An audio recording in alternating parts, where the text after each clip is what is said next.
My perfect sister broke, so I took over. I am the black cat of my family.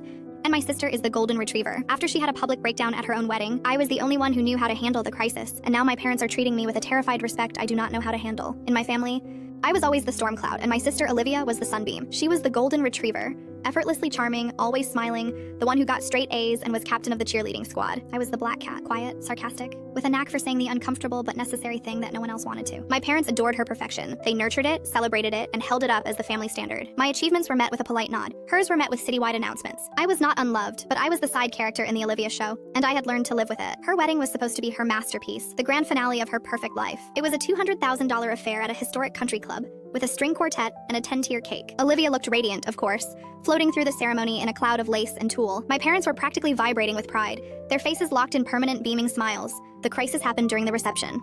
The best man, in a misguided attempt at a joke, mentioned Olivia's short-lived college phase of wanting to be a grunge rocker. It was a dumb, harmless comment, but in Olivia's meticulously crafted world of perfection, it was a crack in the facade. Her smile froze, her eyes started to twitch.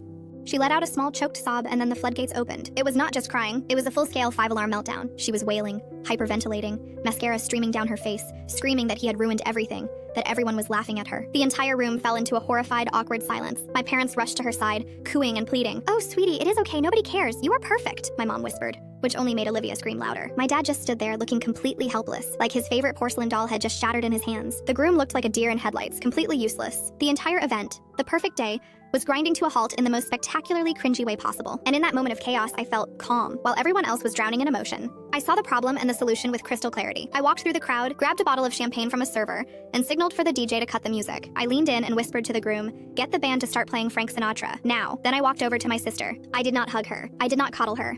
I looked her dead in the eye and said in a low, firm voice, "Olivia, you have exactly 3 minutes to be a mess. Then you are going to the bathroom, you are fixing your face, and you are coming out to cut your stupidly expensive cake. This is over!" The shock of my tone cut through her hysteria. She stared at me, her sobs hiccuping to a stop. I did not wait for an answer. I turned, and as I walked away, the band started playing, and the tension in the room instantly broke. 5 minutes later, Olivia emerged from the bathroom, makeup fixed, and cut the cake with a wobbly but functional smile. I had saved the day. The shift in my parents was immediate and deeply unsettling. The next day, there were no lectures about my tone or my black bridesmaid dress. Instead, my dad called me.